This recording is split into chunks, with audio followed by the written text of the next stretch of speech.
From Hollywood, it's time now for Johnny Dollar. Walt Albright, Johnny. Trinity Mutual Limited. Oh, hiya, Walt. How's your health? Terrible, since you ask. I got asthma, Johnny. Again? I thought we agreed Yeah, that... I know. I get suspicious. I get asthma. Happens every time. Cure me, will you? What's the case, Walt? Man named Eddie Caylin, Caylin, out in Los Angeles, died yesterday. $5,000 policy, double indemnity. What did he die of? Mysterious circumstances. Well, that's usually a fatal disease, all right, That's but... it, Johnny. That's all I know. Mysterious circumstances. The body was identified by the widow. I see. Our salesman out there can probably help you. He issued the policy only 6 weeks ago at the request of the widow. Uh-huh. 6 weeks, one premium paid, check signed by the widow. Hey, tell me something. Would the beneficiary happen to be... That's right, the widow. Oh, this asthma's killing me, Johnny. You gotta do something about it. All right, Walt. Just call me doctor.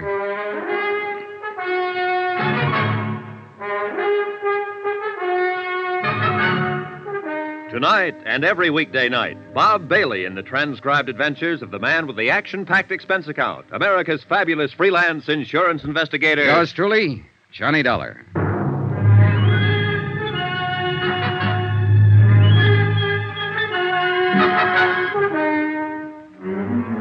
Expense account submitted by Special Investigator Johnny Dollar to the Home Office, Trinity Mutual Insurance Company Limited, Hartford, Connecticut. The following is an accounting of expenditures during my investigation of the Caylin Matter. Item 1, $198.20, airline fare and incidentals, Hartford to Los Angeles.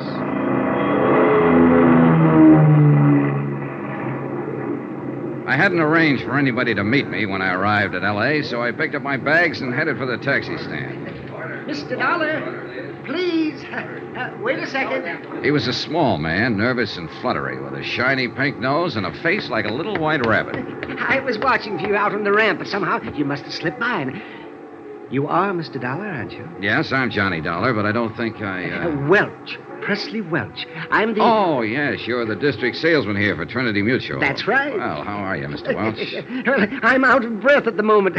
From running, you understand. You see, I'm troubled occasionally by asthma. You too? Oh, do you have asthma, Mr. Dollar? No, it's a friend of mine in Hartford. Oh, Oh, well, you don't say. Yes, in fact, I came out here just to cure it for him. Out here? Oh, this is the worst place you could have come. Oh, you see, the smog here is so bad. Oh, no, I do believe you're joshing. I guess I am at that. Come on, let's add to my expense account with a cup of coffee. Oh, do you really think we should? Oh, why not? Let's be daring. All right, let's. I always say if the company can't afford it, come along. If Presley Welch sold insurance the way he answered questions, it was amazing that he hadn't starved to death years ago. He skidded around the field, flip-flopped overhead, and buzzed the tower, all verbally, of course, and for 15 minutes he didn't touch a wheel to the ground. But when he did finally land, he came in with a swoop. I do hope you'll accept my apologies, Mr. Dollar, for causing all this trouble, because the whole thing is my fault, of course. Oh, I don't see how, unless you murdered Eddie Caylin. Why, I scarcely knew him. A perfect alibi. Oh, no. You misunderstand. Well, I'm just joshing. What I meant was, I wrote the policy, and I knew better right when I did it. Oh? What do you mean? Well, Mr. Caylin was quite facetious about the whole procedure. When I tried to point out the retirement security factors in our multiple endowment plan, he actually laughed. You don't say. Yes. He said all the security he'd asked for was 2 aces up and 1 for the kicker. Well, what about Mrs. Caylin? What was her attitude? Well, she was quite serious about it. Wasn't she the one who actually applied for the policy? Well, not technically. The beneficiary can't, you know. It's against the rules. Yeah, I know, but didn't she... Well, she was the one, yes, that called me and asked me to come out and talk to her husband, and he finally signed the application, but he seemed to regard it as a joke. He only did it as a favor to her, something of that sort. And now it's turned out to be a $10,000 favor. What kind of a woman is she, Mr. Welch? Well, she's quiet, well-mannered, quite charming, I thought. I must confess I felt a good deal of sympathy for her, in view of her husband's incessant flippancies. A real happy fellow, huh? Oh, positively frivolous, Mr. Dollar. And I should have been warned by his attitude. You know, insurance is a serious business. Oh, sure. But Eddie Caylin didn't laugh himself to death. Oh, my. Oh, he died in the fire when his automobile caught fire. Laugh. Oh, I see what you mean. Say, tell me, how well did you get to know the Caylins, Mr. Welch? Oh, hardly at all. I saw Mr. Caylin twice, once at his apartment the evening I sold him the policy, and then 2 weeks later at my office when he came in to sign the paper. And Mrs. Caylin? Only once, that evening at their apartment. She phoned me earlier in the week. And you haven't seen her since her husband's death, huh? No. I phoned to express my sympathy, but she wasn't available. She hasn't filed a claim yet. No, but I knew she would, so I took it on myself to notify Hartford. I just can't help feeling guilty about this, you know. Yes, so you mentioned. Not that I really am, of course, but, well, you understand. It's Oh, sure, I understand. Well, I'll keep in touch. Watch out for comedians, Mr. Welch. Watch out for who? Oh, comedian, watch out. Expense account item 3, $6.35. Taxi fare to the Beverly Wilshire Hotel, and a second taxi to the West Los Angeles Precinct Police Station. The case wasn't being handled by any of the usual departments, Bureau of Homicide, Missing Persons, and so on. The man in charge was Detective Sergeant Jose Reynosa, unattached, working out of the Central District on special assignment. Pull up a chair, Mr. Dollar. When I talked with him in his office, Reynosa told me the reason for it. Yeah, it's a funny deal, Mr. Dollar. The facts in the case could point a lot of different ways. But the way it stands right now, they just don't add up in any direction. At least not quite. Do you mind filling me in on some of those facts, Sergeant? I'll be glad to. Last Thursday morning at 4:20 a.m., we got a call relayed through the fire department to investigate a burned automobile out on the Palos Verdes headland, up in the hills above the harbor. The car was lying in the bottom of a ravine below the road, and it was a total loss. Apparently, the gas tank had burst and flooded the whole interior. Oh, what do you mean, apparently? Well, the upholstery may have been deliberately soaked with gas. The arson squad isn't sure. I see. That's why this case doesn't quite fit into any niche, Mr. Dollar. It might be homicide, might be arson, missing person, or only an accident. We're not sure yet. Anyway, there was a body in the driver's seat, burned to a cinder, unrecognizable. But we did recover a few personal effects. A signet ring, keychain, wristwatch with the strap burned off, a wallet badly scorched. I noticed the keychain has a metal tag with the address stamped on it. Yeah, that and a part of the driver's license were the only leads. Eddie Caylin, Argus Terrace Apartments up on Sunnyway Drive above the Strip. So we went up there and we ran into a second surprise. What do you mean? Nobody home. We attained access, found the place in a mess. There'd apparently been a fight, a chair and a couple of lamps were broken, and there were bloodstains in the living room. What about Mrs. Caylin? Located her the next afternoon. She'd been spending a few days at a friend's cabin up at Arrowhead. Does the friend confirm it? She was there alone, had her own car. Yeah, she might have come back to town that night, but we got nothing to prove it. Or disprove it. Right. Just another one of those maybes. That's all this case is, a collection of maybes. Yeah, I see what you mean. Tell me, Sergeant, just who was Eddie Caylin? Eddie Caylin, male, Caucasian, height 5'11", weight 175, complexion olive, hair medium brown, eyes gray, age 34, birthplace Chicago. What was he? What did he do? He called himself a promoter. Done a lot of things. Small-time agent for a while, handled a few singers and dancers, vaudeville and nightclubs. Been a bookie off and on, but mainly he was a gambler. Oh, and there's another maybe for you. Now, how's that? According to rumor, Eddie was in an all-day poker game. It broke up only a few hours before we found the car. The game was supposedly run by a big-time gambler named Topo Leanley. And the word has it that Eddie cleaned up something over $60,000. And there was no money found on the body? Nope. Have you talked to this Topo? Sternly. We had him in here for 4 hours this morning. He never heard of Eddie Caylin. Wouldn't know a poker deck if he saw one. Spends all his spare time raising petunias and driving his dear old mother to church. Like that, huh? Like that. So there's another one for you. Maybe Topo didn't like the idea of losing $60,000, decided to get it back. Or maybe the widow wanted the insurance, or it could be that somebody else took a crack at him. And it's possible, of course, that Eddie mailed the $60,000 to a blonde in Milwaukee and just ran off the road by accident. Yeah, it's possible. But I don't think so. I don't think it was an accident. I'm always getting cases like this. It's the kind they always put me on. Officially, it's because I'm a college man and majored in criminology, but actually, it's because I'm a Latin, Mexican ancestry, and they know I get certain feelings about a case, hunches. Oh? And how do you feel about this one? It's hokey. Real hokey. And it's murder, not an accident. But beyond that, quien sabe. Why don't you poke into it a little, see what you can find? Then maybe we can talk it out some more over a bottle of Muscatel. Yeah, good idea. Where can I find Mrs. Caylin? Oh, the widow? Well, that's a good starting point. She's out at their apartment. There's the address. Okay, thanks. Oh, just one other thing, Sergeant Reynosa. When you gained access to the apartment, I assume the door was locked. Yeah, it took a little effort. Oh, what kind of a lock? Automatic night latch? Spring cylinder? No, it was an old-fashioned Warden bolt. Had to be locked with a key. Mm-hmm.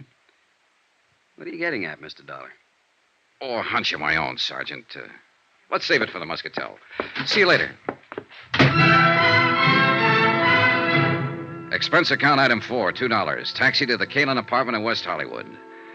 It was shortly after dusk by now, and the lights were coming on all over the city. It was a cool, clear night. Los Angeles at its best. As we swung off the Sunset Strip and started climbing up into the hills, I looked back across the basin toward the dark mass of the Palos Verdes headland that bounded the far side of the great carpet of lights. 3 nights ago, a man had died over there in the darkness. And in a few minutes now, I'd be talking to his widow. Or at least to the woman who claimed to be his widow.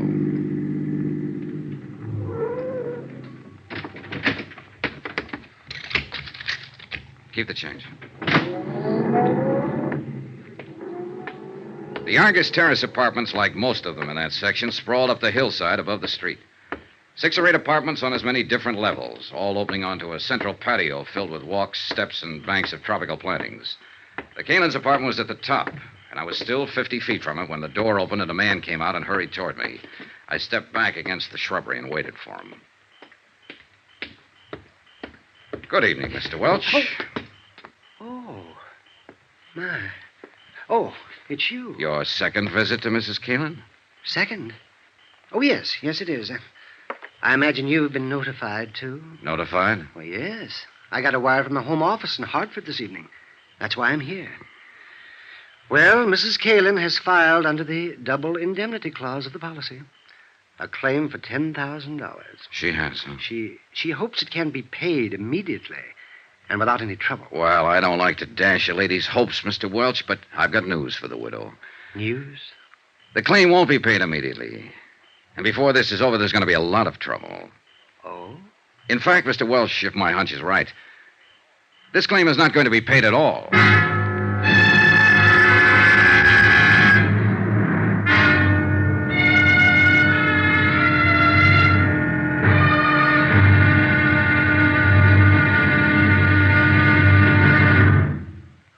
Now, here's our star to tell you about tomorrow's intriguing episode of this week's story. Tomorrow, a lovely girl lies, cries, crosses her heart, and hopes to die. And a killer fires from the dark. Join us, won't you? Yours truly, Johnny Dollar. From Hollywood, it's time now for... Johnny Dollar, Mrs. Caylin. I think Mr. Welch told you I'd be around to see you. Oh, yes. You're the special investigator the insurance company sent out. That's right. Mind if I come in? All right, Mr. Dollar. Thanks. In through here. Your company didn't waste any time, did they? Sending you out here, I mean. No more than you did in filing your claim. I have a right to it. With Eddie gone now, I need the money. I see. Sit down. Thanks. How many keys are there to that door? Keys? What do you mean? Your front door. How many keys do you have? Just one. Of course, Eddie had one. Why? What difference does it make? Just about enough difference to hang somebody. Cigarette, Mrs. Caylin?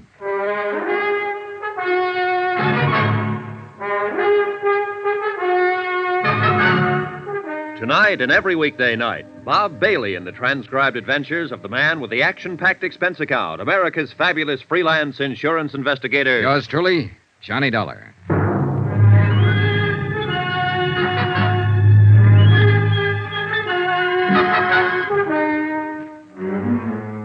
From Special Investigator Johnny Dollar, location Los Angeles, to the Home Office, Trinity Mutual Insurance Company Limited, Hartford, Connecticut. Assignment, the Caylin Matter. Expense account continued. That's quite a dramatic statement, Mr. Dollar. Are you prepared to name that somebody who may get hanged? Not at the moment. Could it be that you don't have a name? That's possible, of course. That you're just fishing, so to speak? Bluffing? Now, why would I do that with you? I don't know, frankly, but you must have come here for some reason. Yes, I wanted to ask you a few questions. And you'd be smart to answer them. Under the circumstances. What circumstances? The only one I know anything about is the tragic one of losing my husband only 3 days ago. You have my sympathy, Mrs. Caylin. Sergeant Reynosa questioned me for hours. There's nothing more to answer. Will you go now, please? All right, if you say so. Your unwillingness to cooperate will undoubtedly prejudice your claim for the insurance. That's all you care about, isn't it? Finding some excuse for not paying off the policy. Now, wait a minute, Mrs. Caylin. I'm not crooked, and neither is the company. If a claim is legitimate, they pay it, always. I'm sick of being under suspicion, of being accused. I'm not accusing you of anything. All I'm after is some information. And if you refuse to give it... Good night, Mrs. Caylin. No, wait. Wait, Mr. Dollar. Yes? Don't go. Come back, please. I'm sorry. I've been under such a strain, on edge. Forgive me. That's all right. Forget it. I didn't mean what I said, but I've answered so many questions. And to go through all of it again, well, it seems so pointless. Yes, I understand. But I've found that people say things to me sometimes that they forget to say to the police. They're more relaxed, I guess. Don't feel they're on the spot so much. That's true. But I thought it was just me. No, you're not alone. I remembered something like that after I talked to Sergeant Reynosa. He wanted to know where Eddie hung out mostly, bars and so on. Could only think of two. What are the names of the bars, Mrs. Caylin? The Eloines on Beverly Boulevard and the Brass Monkey Inn down on the Strip. What difference does it make? Eddie wasn't killed in a bar. No, but he probably met people there, talked to them. You see, it's a matter now of trying to reconstruct his life, step by step, right up to the moment he died. You'd be surprised how much bartenders see and hear. And remember. I suppose they do. All right, Mr. Dollar. I'll be glad to answer any questions you want to ask. Good. One thing, though. I wasn't expecting visitors, of course, and I wonder if I could have just 5 minutes to change and freshen up a little. Oh, well, that's unnecessary. I won't be here long. But I'd feel better, really. Do you mind? No, of course not. Go ahead. I'll be right back. Pour yourself a drink, Johnny.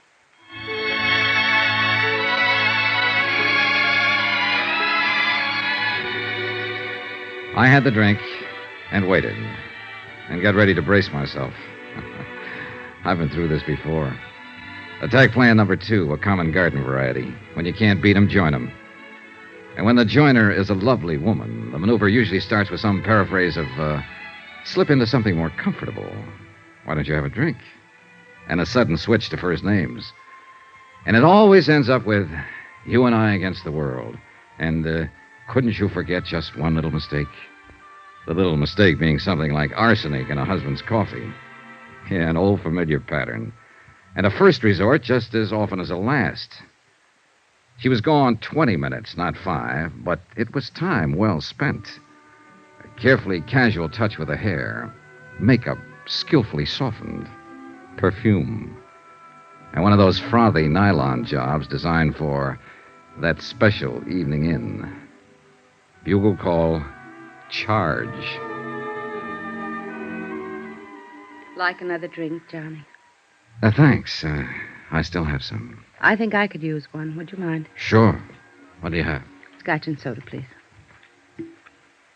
Thanks for being so patient. I feel better now. More, comfortable, huh?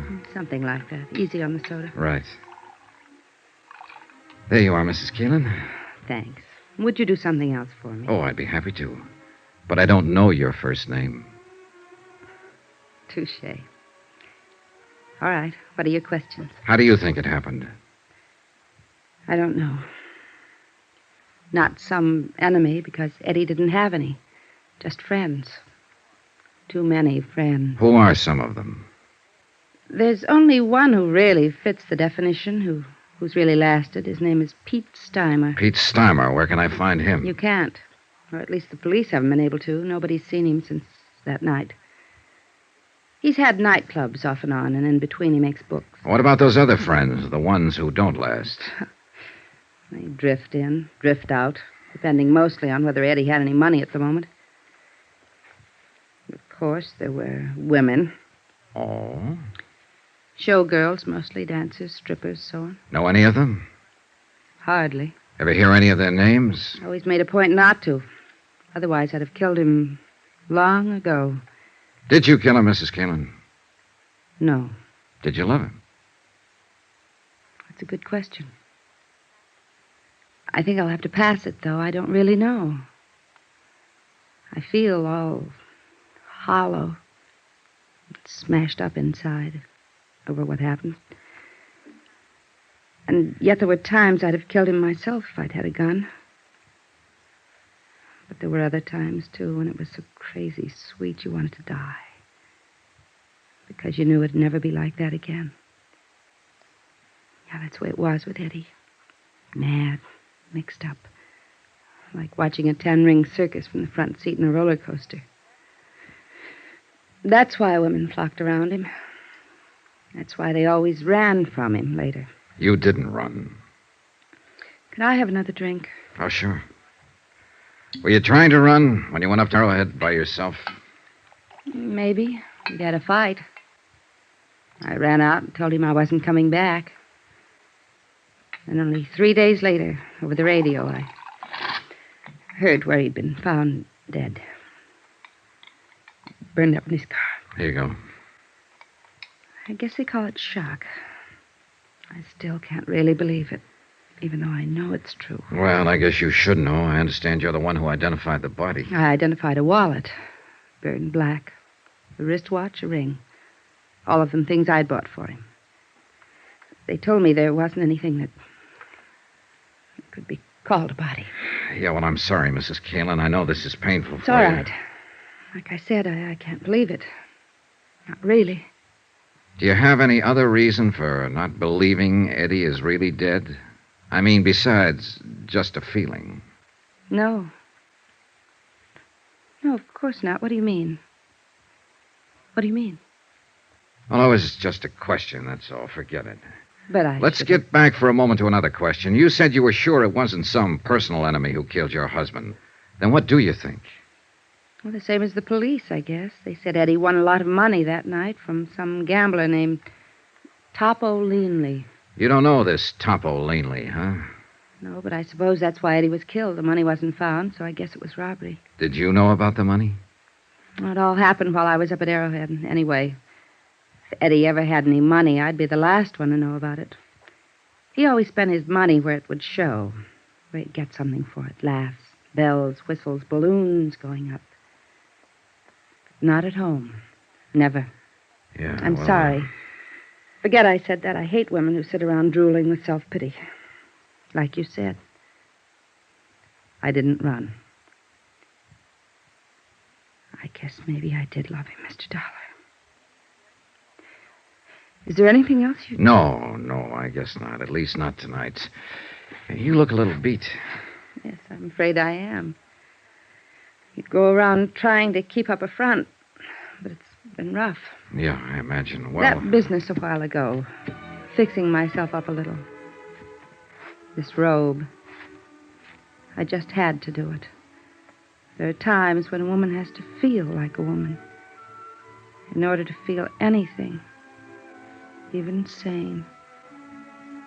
I guess you wouldn't understand, though. And I'm afraid I gave the wrong impression. no. I think I do understand now. And I also think I owe you an apology. For what? For walking in here with a preconceived opinion, for being rude, being wrong. I'm sorry. Forgive me. Forgiven. Forgotten. And come back again, please. Regardless. I might, on one condition. Yes? Your first name. Would you mind? It's Lila. Thanks, Lila. Good night. Good night. I caught a flash of movement from the corner of my eye and whirled around just in time to see somebody slip off the corner of the terrace and edge into the shadows of the shrubbery. I stepped off the porch and moved toward the dark hedge of banana and scrub palm. I was watching for a sudden attack, but nothing happened. Then I heard a slight sound on the next terrace level up the slope, a rustle of bushes, an accidental scrape of a shoe on the cement walk, and I slipped along the walk. I stopped at the head of the steps and listened. Nothing. The only way out of the patio to reach the street was to come past me. I started searching. But even though I was on guard, when the attack came, it caught me off balance. All I could see was a dark shape and the glint of metal in an upraised fist. I grabbed the arm and twisted and drove my left into his stomach, and again. He rolled to his knees and raised his right hand, and again I saw the glint of metal. I jumped for him, grabbed his hand, twisted it back, and at the same time I swung my foot and kicked him in the jaw. Johnny! Johnny, are you all right? Yeah, I'm all right. Call Sergeant Reynosa, will you, Lila?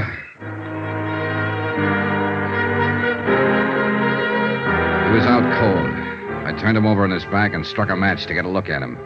He was a big man, stocky, bull-necked, blonde-haired. I slid my hand inside his coat and fished out his wallet and opened it. His name was Topo Leanley.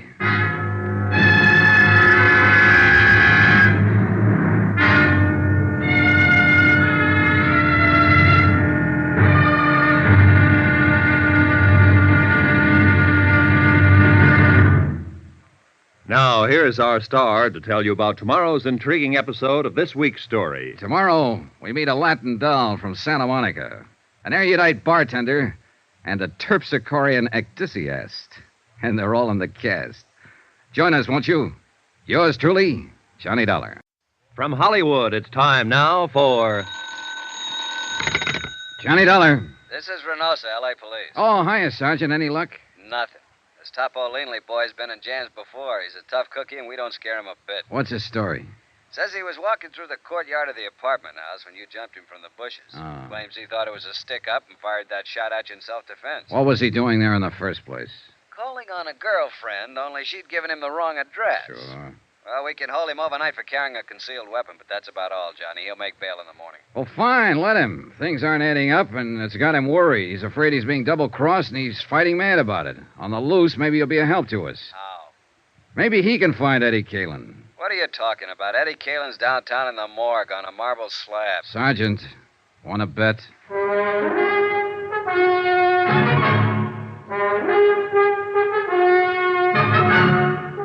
Tonight and every weekday night, Bob Bailey in the transcribed adventures of the man with the action-packed expense account, America's fabulous freelance insurance investigator. Yours truly, Johnny Dollar.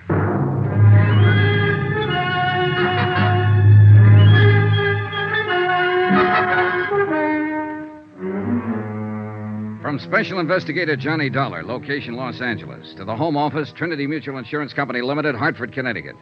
Assignment, the Caylin Matter. Expense account continued. I was following a hunch, one that had started when Sergeant Reynosa said the police found the door of the Caylin apartment locked on the night of Eddie's death, locked with a key. And now the hunch was stronger. The way Leanley had acted, Topo Leanley, the gambler from whom Eddie had won $60,000 that night. Things like Lila Caylin had said about her husband, they all added up. But it was still only a hunch, not proof. And proof I had to have.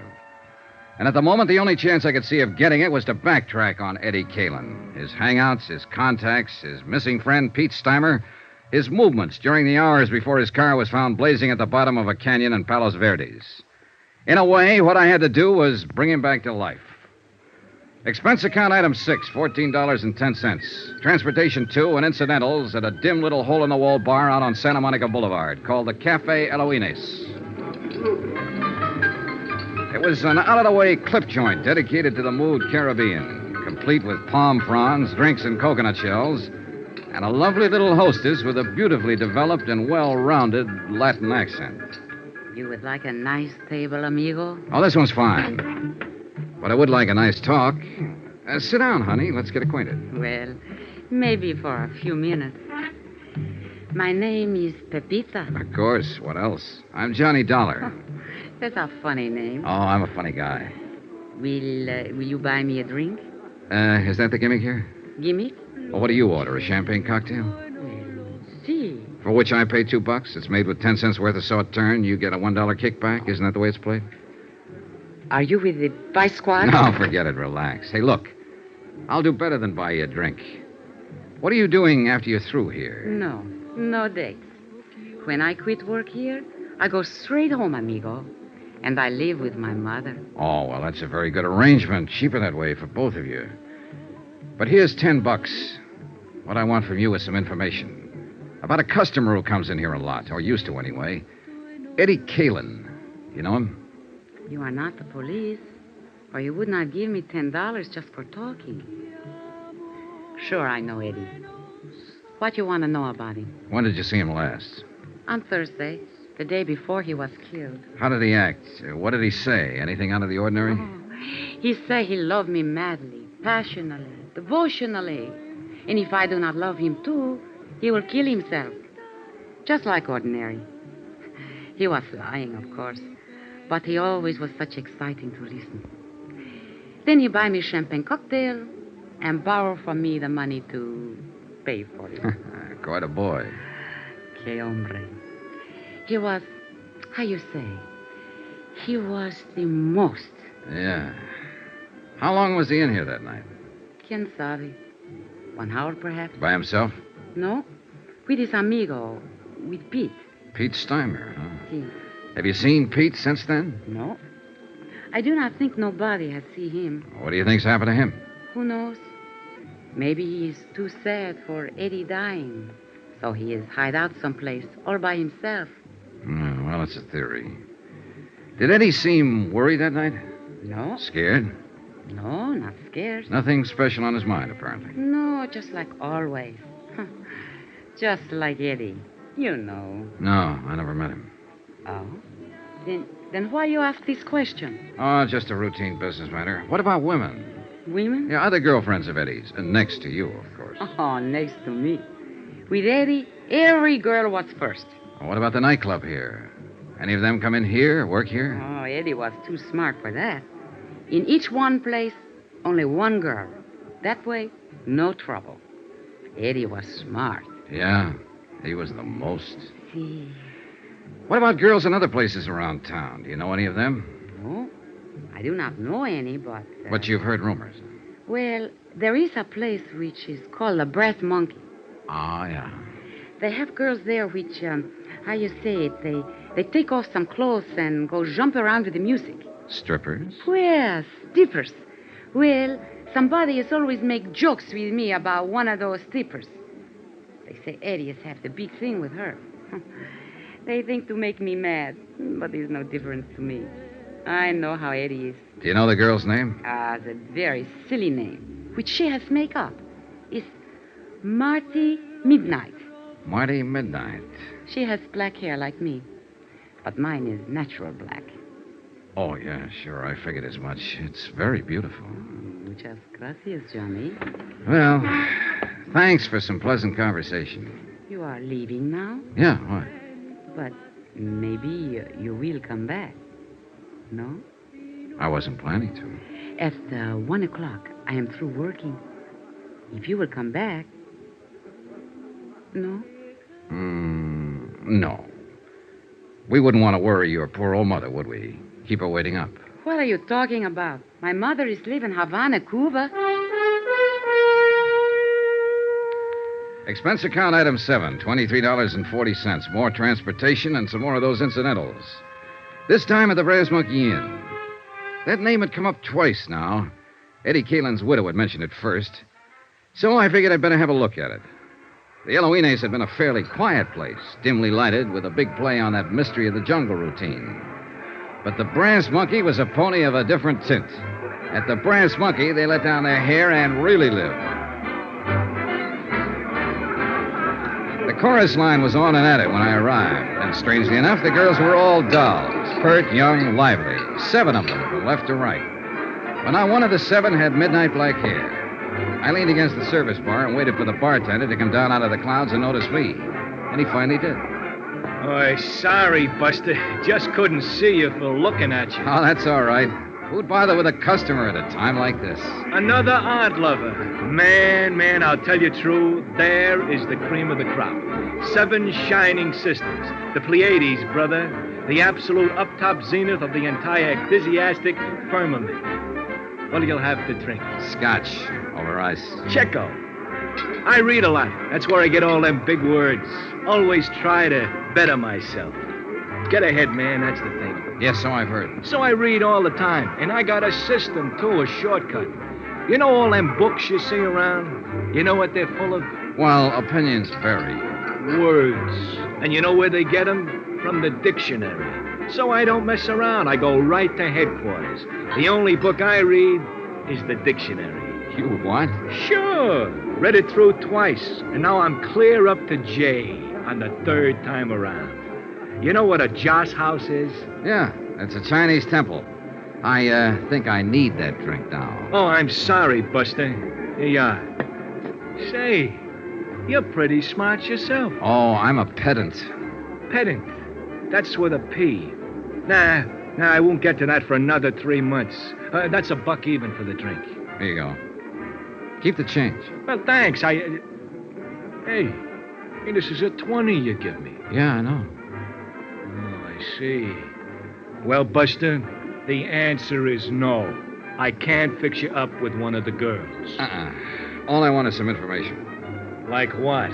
Like, where is Marty Midnight this evening? Oh, that I wouldn't know. She hasn't been around since, well, not for the last 4 or 5 nights. Since Eddie Caylin was murdered? Is that what you're about to say?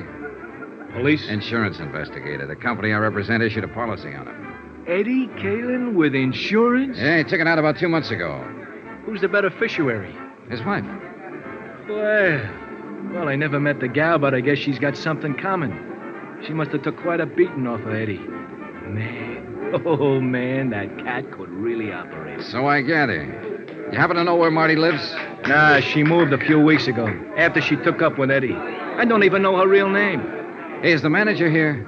I'm the manager, Buster. I hired him, fired him, and in between, just look at him. Oh, man, what a life. Do you know a friend of Eddie's named Pete Steimer? Sure I know. He hasn't been around either. Disappeared that same night, huh? Yeah, that was a bad night all around. There was another guy dropped out of sight, too, a hood named Mike Kelso, one of Topo Leanley's boys. Do you know Topo? He comes in all the time. He's, Hey, wait a minute. You must be the cat that broke his arm. Well, congratulations, felicitations, and happy days. I'll have a drink myself on that. Real popular boy. Huh? Oh, the most. I understand he got his start by leaning out of his baby carriage and shoving his mother under a car.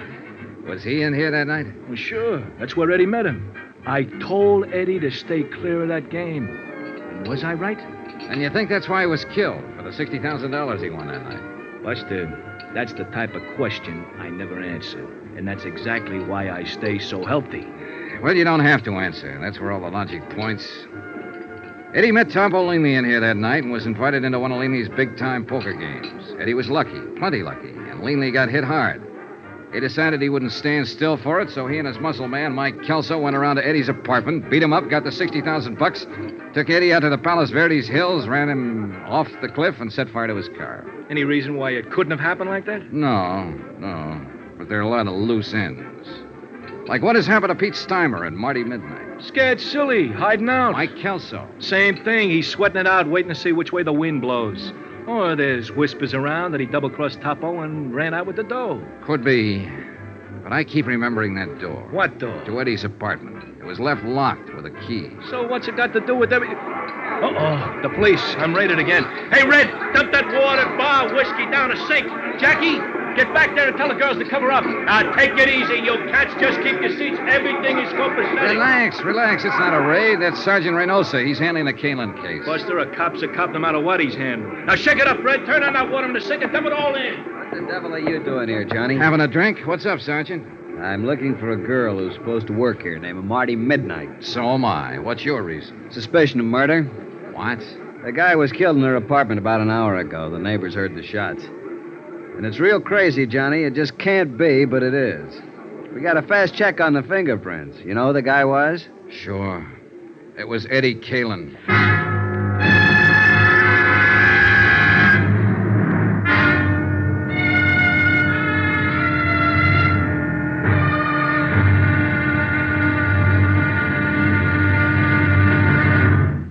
Now, here's our star to tell you about tomorrow's intriguing episode of this week's story. Tomorrow, a stakeout, a manhunt, and a tired intern breaking his heart to keep life in a broken body. Join us, won't you? Yours truly, Johnny Dollar. From Hollywood, it's time now for... Johnny Dollar. Johnny? Well, that's strange. Is this Mrs. Caylin? Lila? Yes, someone from the police department asked me to call Sergeant Reynosa at this number, but I didn't... Yeah, Reynosa was trying to reach you, but your phone didn't answer. Well, I was just letting it ring. I was trying to get some sleep. Then the officer came by. Where are you, Johnny? What's happened? We're at the apartment of a girl named Marty Midnight. Ever hear of her? No, why? Lila, you better brace yourself, honey. You've got another shock coming. Shock? What do you mean? Your husband didn't die in that burning auto? Eddie's alive? No, not now. He was shot to death an hour and a half ago here in Marty's apartment. Who did it? I don't know yet. Hang on to yourself, and I'll come by and see you as soon as I'm free here. Will you, Johnny, please? Promise.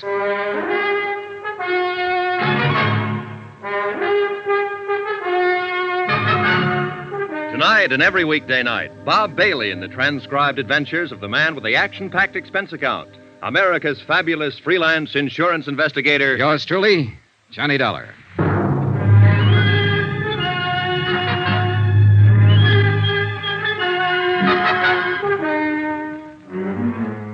From Special Investigator Johnny Dollar, location Los Angeles, to the Home Office, Trinity Mutual Insurance Company Limited, Hartford, Connecticut. Assignment, the Caylin Matter. Expense account continued. The homicide squad was finishing up its work when Sergeant Reynosa and I got back out to the apartment of Marty Midnight, star stripper of the Brass Monkey Inn. Eddie Caylin's body had been photographed, checked, measured, fingerprinted, examined, sketched, written up, and reported on. Taken out finally under a white sheet. I held the door open for the morgue attendants to get out with their silent burden and stood watching them wheel the stretcher down the walk and load it into the waiting ambulance. A light mist had started to fall, and a damp, cold blanket of fog was seeping down from the dark hillsides of Griffith Park beyond the road. There was a feeling of finality in the air, of the end of things. And for the man who died twice, it was final. Yeah, there was no doubt about it this time. Eddie Caylin was dead. I am tired, Johnny. Just plain dead dog tired. Yeah, it's getting to be a long night. Sit down and start talking. Any particular subject, Sergeant? You know what subject. You weren't surprised when you heard Eddie Caylin had been alive all this time, that it wasn't his body in the wrecked car out in Palos Verdes. How come, Johnny? Why weren't you surprised? Because I was expecting it. Why else? No, you got to do more talking than that. Well, it started with a hunch. And the hunch started when you told me you found the door of Eddie Caylin's apartment locked when you went there that night he was supposed to have died. Yeah, I know. Locked with a key. You mentioned that, but... Well, that was the important part. If it had been a door with a night lock or a spring latch that snaps when you pull it shut, it wouldn't have been anything. It still doesn't, as far as I'm concerned. All right, look. There was evidence there'd been a fight in that apartment that night. We assumed that somebody had knocked Eddie unconscious or killed him there in the apartment, then taken his body out to his car, driven it out to the Palos Verdes headland, and set fire to it. That's right. Then at the time that somebody left the apartment, the heat was on. Mm-hmm. They had a body on their hands. Maybe someone had heard the fight, called the police. They had to get out fast. Yeah, sure, but... Under those circumstances, can you imagine anybody taking the time to go through Eddie's pockets to find his door key and bothering to stop and lock the door behind them? No, it's illogical. Except for one person, Eddie himself. How do you figure? With him, it would be just a matter of habit, locking the door as usual when he left home. All right, Johnny, I see your point. Then how do you call the play that night? About the way we were tagging it, up to a point. Eddie won $60,000 in that poker game with Topo Linley. He went home, either alone or with that friend of his, Pete Steimer. So Topo had no intention of taking that kind of a loss. So he sent his trigger man, Mike Kelso, to recover the money. The fight was between Eddie and Mike. Only Mike was the one who lost, not Eddie. Then you figure Eddie put Mike Kelso's body in his car and drove it out to Palos Verdes and set fire to it? Sure, with Pete Steimer's help, probably. Well, it's possible. Body was practically destroyed. All we had for identification was the wallet, watch, keychain, and so on. They could have been planted. I think they were. It was a sudden idea, spur of the moment. But Eddie was ripe for it. There he was, with $60,000 in his pocket, but a dead man on his hands. And as far as his wife was concerned, I think the chance of shaking her and not sharing the money was just an added inducement. So he and Pete arranged for the body to be identified as his, and Eddie just disappeared. And holed up here in his girlfriend's apartment. Why not? He and Pete both. Apparently, the three of them were planning to jump the country, judging by that forged birth certificate you found in there on the breakfast table. Only it didn't work out that way. Well, Eddie's dead. Really dead now. Pete and Marty have disappeared again, and the 60 grand is missing. Find them, and you find the money. Johnny, it sounds like the same old story. Big money, big temptation, and a falling out among friends. That's the most likely. Of course, there is one other possibility. What's that? Topolino. Was he out? Yeah. How come? It's a rough combination, Johnny. Good lawyer on his side and a poor case on ours. He was sprung 2 hours before the neighbors reported the shooting here, the anonymous neighbor. Well, it could be, then. But I'm still betting it was Pete Steimer or Marty Midnight. I'm not betting anything anymore. The way things stand now, it's anybody's guess. His own gun, no prints on it. You pays your nickel and you takes your choice. Well, at least the field narrows down. Well, it seems like we got a visitor. Probably one of the uniformed boys on duty outside. Yes? The policeman outside say for me to come to you. I am Jeannette Dubois. Oh? Well, what can I do for you? I am the person who reports the shooting on the telephone. Come on in. Merci, monsieur. How come you refused to give your name when you phoned the police? You are Captain? Sergeant Reynosa. This is Johnny Dollar, Miss Dubois. Oh, he is also police? He's working with us on this. Now, why wouldn't you give your name when you reported the shooting? I am very sorry, monsieur. You see, I have not been in this country too long, and I am afraid that I will be implicated. So I do not give the name at first. But finally, I think it over, and I call my friend the consul, and he say I must come to you immediately. And he's right. So you heard the shooting, huh? Oui, monsieur. I was walking past in front. I live 3 places down from here. All of a sudden, there is bang, bang, bang, and I am scared to pieces. I can imagine. Then the door of this place is slam open very quick, and I jump in the shadow behind a bush. A girl start to come out, and then she stop in the door. What did she look like, Miss Dubois? Well, it is too dark for telling good, but I have seen her before. I know from her hair. Very long, black. Marty Midnight. Was that the one, the girl who lives here? Oui, monsieur. I did not know her name. All right, what happened then? She stand in the door for a second. She is wearing a how you say it, a white raincoat. She is holding something in her hand. This thing she wipes with the raincoat all over. Then she throws it back into the room. Was it a gun? I think so. Then she pulls the door shut and runs down the street. I am too scared to think what to do for a minute.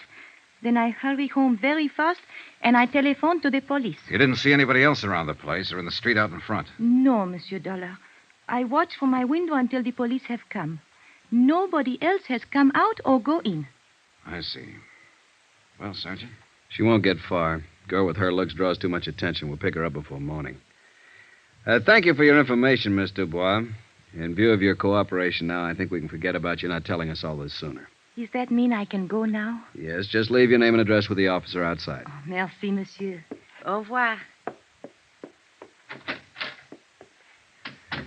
That kind of surprises me. I could figure the two of them together ganging up on Eddie. But apparently it was just Marty Midnight, all on her own. Been done before, Johnny. They're not the weaker sex, no matter what the book says. I know. But the fact never fails to amaze me. It shouldn't. You must have been on some of the same kind of cases. The devil. Come on! The patrolman stationed at the back entrance of the apartment house told us what had happened. He'd surprised somebody, a man, he thought, lurking in the bushes beside the house. The prowler fired a shot and ran. He paid no attention to the order to halt. The patrolman had fired twice, missed. The fugitive had escaped into the dense underbrush of Griffith Park just across the street.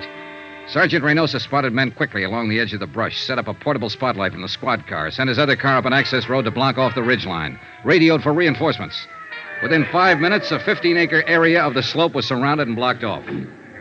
Well, what do you say, Johnny? Shall we go in after him? Looks like we'll have to. He seems to be the shy type. Call it. Who do you think? I'm putting my money on Topolino. Good bet. Let's go. Keep that crowd back out of the way. All right, let's get back here. Couldn't be any darker in here. Oh, wetter. Hey, shoot your flash over there toward the right. No, it's an old stump. All right, we've got you surrounded. You better come out with your hands up. If you try to resist, you'll only make it tougher on yourself. You hear something, then? No. It was over to the left, I think. Let's take a look. Watch yourself, Johnny. He's thrown lead once already. Yeah. There. Back of that tree. Hold your flash steady. There. I see. Come out with your hands up. It's your last chance. I'm warning you. I got no choice, Johnny. He's down. Come on, Sergeant.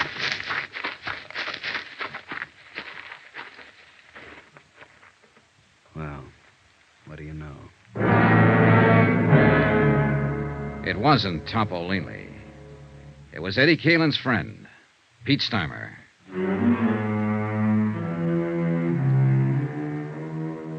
Expense account item 9, $1 for a newspaper, 2 packs of cigarettes, and a cardboard carton of hot coffee purchased from an all-night diner across the street from the Queen of the Angels Hospital. I took them up to the police emergency ward, room 612, pulled a chair up in front of the window, and sat down to wait. Pete Steimer was still unconscious. Still hadn't been able to speak a word since he dropped to the ground with Sergeant Reynosa's bullet in his chest. So I waited. Outside, the cold mist was still coming down steadily. The night was pretty far gone. It was less than 3 hours before dawn. A nurse sat silently beside the bed.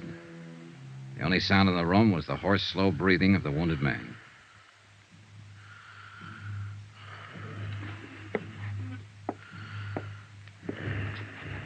After a while, the nurse left the room for something, and Pete seemed to rouse slightly at the sound of the door.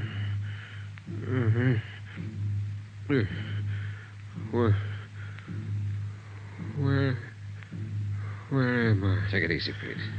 Don't try to talk. Eddie. Is Eddie here? No, he's not here.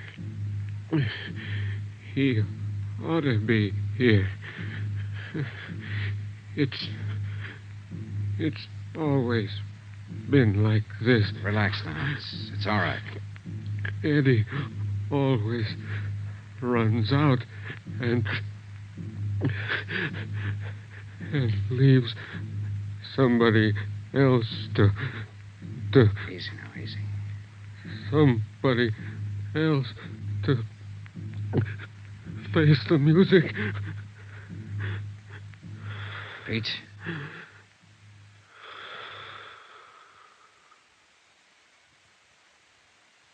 And those were his last words before he went to face the music.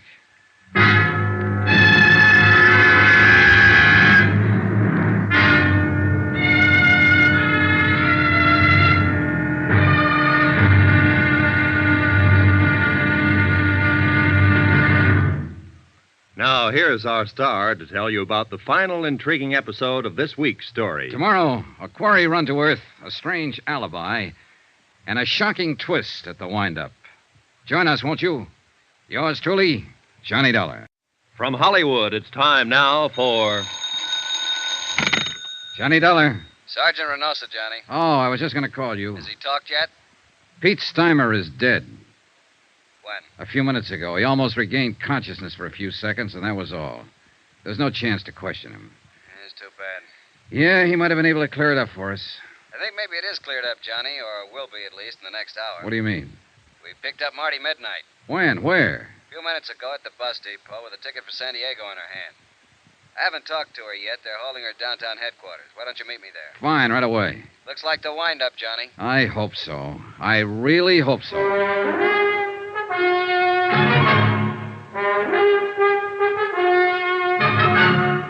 Tonight and every weekday night, Bob Bailey in the transcribed adventures of the man with the action-packed expense account, America's fabulous freelance insurance investigator. Yours truly, Johnny Dollar.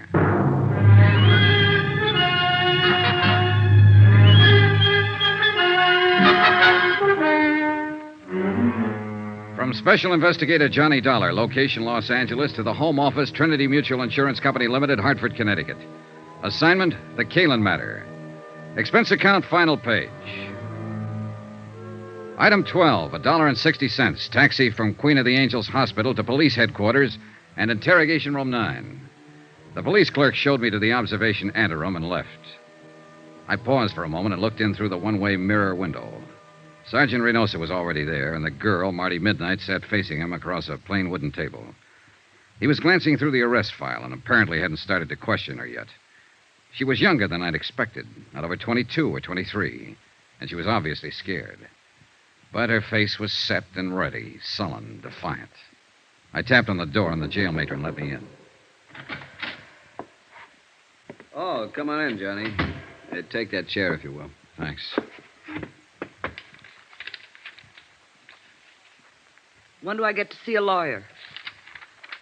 You go under the name Marty Midnight? That's right. I said What's your real name? How long have you been in Los Angeles? Where'd you live before that? You see we got hold of here, Johnny? Yeah, I see. One of those wise ones, or so she thinks. If you're ever arrested, keep your mouth shut. Somebody told her that back along the line. She thinks it's good advice. I want a lawyer. Don't talk. They can't pin anything on you. She believes it. She'll probably still believe it right at the door of the gas chamber. I haven't done anything. You gotta let me see a lawyer. It's a law. You'll see one at the usual time. I know that law, too, Marty. And you're not being deprived of any of your legal rights. What's your real name? Well, then I guess we'll have to contact your folks and see if they have any influence. Contact my folks? Who are they? Go on, tell me. Well, let's see. Oh, yes, Mr. and Mrs. John R. Jackline of San Diego at 426... How did you find out? And your name is or was Jean Luann Jackline. Don't let my folks know, please. I'll talk, Sergeant. I'll answer anything you want to know. If you just won't use my real name. If you won't let my folks find out, please. Suddenly, she was just a frightened kid. Not a hard-boiled little chorus pony, a nightclub stripper. But only a scared girl who didn't want her folks to find out. She kept her head down, and she answered Reynosa's questions, her eyes lowered like a repentant school kid who'd been caught playing hooky. Then I remembered. The charge here was murder. Did you know that Eddie Caylin was married when you started going around with him? Not at first. And later you found out, but you kept on going with him. Well, he said he was getting a divorce. He said he'd been trying to get free of his wife for 6 months, but she wouldn't let him. Did you believe that? Well, yes. I don't know. I didn't until he came here that night. He said we're going to run away to Mexico together. The night he killed Mike Kelso? Yes, but I told you I didn't know about that until 2 days later. And it was self-defense, honest. Mike was trying to hold him up to get back the money Eddie won in that poker game. It was self-defense. Then why did Eddie go into hiding? Well, I told you that, too. It was his chance to get away from Lila and... Where were you going when the police arrested you over there in the bus station? San Diego. To my folks. Nobody here ever knew me by any name except Marty Midnight. I didn't think you could trace me. And you didn't want to be traced? Well, of course not. I came back and saw the police car at my apartment, and then I knew you'd found Eddie. I didn't want to be mixed up in it. Why'd you kill him? Marty? Kill who? Eddie. It wasn't Eddie. It was Mike Kelso. Eddie's the one who killed him in a fight. I told you that. It was... Oh, but you know it wasn't Eddie. You picked him up at my apartment, didn't you? Yeah, sure. We picked him up. In a basket. What? He's across the street to the morgue. Why'd you kill him, Marty? I didn't kill anybody. I didn't know Eddie was dead. I was coming home and I saw the police car. I thought you'd found him, that's all. I didn't know he was dead. I didn't kill him. You gotta believe me. I didn't know anything about it. Honest. Honest. Marty Midnight. Sharp, hard, tough. A striptease dancer who'd been around, knew all about it. Marty Midnight. A scared, sobbing little child. Honest. Cross my heart and hope to die. Well, maybe she would. I left a few minutes later, and Sergeant Reynosa walked out with me to get a breath of air. It was a cold, gloomy night with a gray dawn just ahead. 3 people were dead. And in the great stone building we walked out of, the machinery was grinding away, getting ready to take the life of a 4th one. Well, I guess I better get back inside, Johnny. Yeah, all right, Sergeant. The lab boys are making a paraffin test. You know, it's too bad. She's just a kid. Yeah. I was hoping it'd be Topo Leanley. That I'd love. He's long overdue. Well, he's still on the loose. It's a kid up there. You know it, and I know it. And anything else is just wishful thinking. That witness saw her leave, saw her wipe off the gun, throw it back into the apartment. Yeah, I know. Well... Where'll you be, Johnny? The hotel? Oh, not for a while. I'm going to stop by Lila Kaylin's. At this time of night? Oh, she'll be waiting up. I promised her I'd see her and tell her what happened. She's, taken quite a beating out of this mess. Why did they do it, Johnny? Why do dames fall for a guy like Eddie Caylin? Philosophy? At this time of morning? I'll see you later. Expense account, item 13, $2.80. Taxi fare to the Argus Terrace Apartments to talk to the widow and beneficiary, Lila Caylin. Oh, Johnny, come on in. Thanks, Lila. I've been sitting in here in front of the fireplace all night long. I'd almost given you up. Well, a lot of things happen. Man, I'm really beat. Coffee or a drink? Coffee, I guess. Black. Is it all over now, Johnny? Well, it amounts to that. They've apparently got the killer. Who? That girl he was hiding out with, Marty Midnight. She's a striptease dancer. Why? Why did she do it? The money, I suppose. They haven't found it yet, but they will. Here's your coffee. Oh, thanks. I feel sorry for her. Maybe because I feel sorry for myself or anybody who ever got mixed up with Eddie. Why do we do it, Johnny? Why do we go blind when a guy like that comes along? I don't know. You tell me. I wish I knew. Maybe a girl I met yesterday evening had it tagged. She said she knew Eddie was always lying. But he made it sound so exciting. He did. I had 4 years of it. Never knowing when he'd walk out and not come back. Never knowing who he was with. Knowing only one thing for sure. That he was lying to me every hour of the day. Now that it's over, I wonder why I went through with it. But he did make it sound exciting. Well, the best thing you can do, Lila, as soon as it's cleared up. Who can that be? This Oh, it time might be Sergeant Reynosa. I told him I'd be here. Hello? Oh, yes, just a moment. You were right. Thanks. Yeah. Hold on to your hat, Johnny. It's wide open again. What do you mean? That paraffin test, negative. What? Marty Midnight hasn't fired a gun in the last 2 days. She was telling the truth, witness or no witness. So it looks like Topo Leanley's the boy. Sergeant, wait. Huh? What was Marty wearing when they picked her up at the bus depot? Why, well, the same thing she was when you saw her. Skirt and sweater. Did she have a coat on? A short jacket. What are you getting at? Hey, Johnny, you still there? Sorry, I was thinking. And it figures. Sergeant, can you come out here right away? To Lila's place? Why? It's important. Believe me. All right, Johnny, right away. What was it, Johnny? Lila with the coal black hair. It's beautiful. Well, thank you, Johnny. Pepita has black hair, too. And Marty Midnight. Eddie only liked dark-haired girls. But Marty didn't have a white raincoat. I'll bet you do, though. What? Where is it? Here in the closet? Johnny, Uh-huh. what's this all about? A witness saw a girl leave Marty's apartment right after the shots. But it was dark, and all the witness could make out was the black hair and the white raincoat. What do you mean? The witness saw the girl wipe off a gun on the front of her coat, then throw it back into the apartment and run. There are smudges on your raincoat, Lila. It's grease off the door of the car. Supposedly, you haven't been out of this place since I talked to you yesterday evening. But it hadn't started to rain then, and the coat's damp.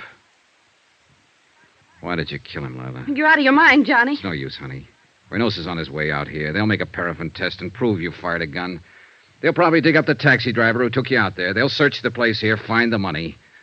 Was that it? The money? Was that why you killed him? No. I didn't mean to. When I went out there. Yesterday evening while I was talking to you, I suddenly wondered if it might not have been somebody else's body in that car. I knew about Marty Midnight, of course. I knew about all of them. After you'd gone, I went out there. Waited until I saw Pete Steimer leave, finally Marty. And I forced my way in. So? And Eddie was furious. We argued and fought. Eddie drew a gun on me. He threatened me. We struggled. So that's going to be your pitch, huh? A plea of self-defense. That's it, Johnny. Self-defense. Well, good luck. You'll need it.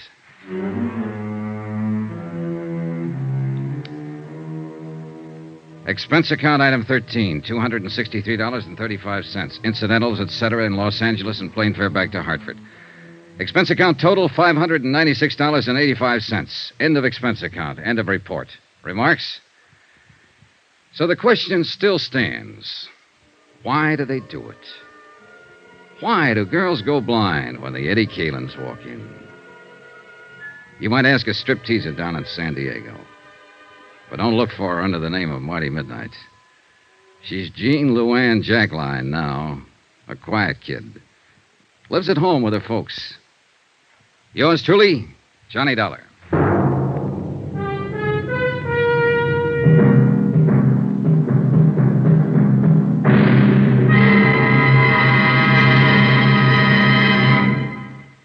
Now, here's our star to tell you about next week's intriguing story.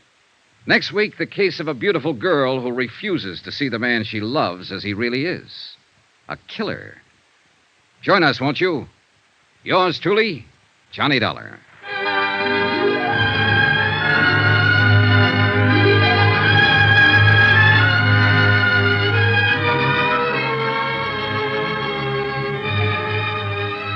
Yours truly, Johnny Dollar, starring Bob Bailey, is transcribed in Hollywood. Written by Les Crutchfield, it is produced and directed by Jack Johnstone.